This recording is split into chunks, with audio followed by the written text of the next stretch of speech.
First thing you want to do is we're going to get this rice and go ahead and rinse this off.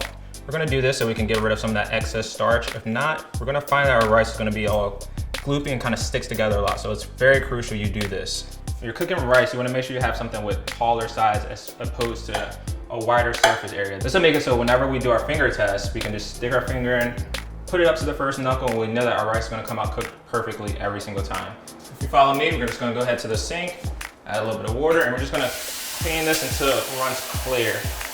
So as you can see with that first rinse, it's already going to get quite cloudy, and that's without me even agitating it barely at all. So we're going to do this probably about 4 or 5 times just until that water runs clear.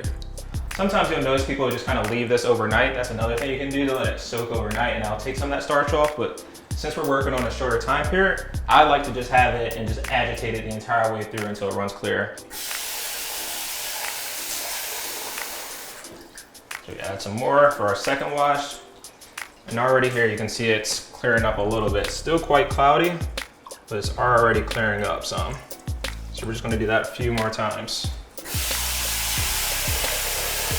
This is our third rinse. As you can see, you're already starting to almost see to the bottom of the pan.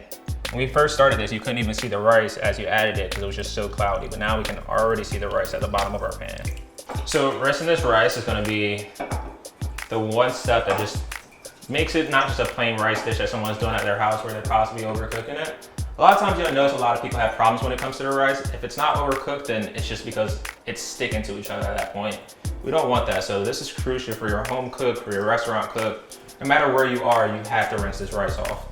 You can see it's like, you can see the rice through. I can see my hands, it's nice and clear. And we just got all of that starch off. So now that you know this technique, I need you to practice, practice, practice. And cooking should be fun, so just keep that in mind as you continue practicing.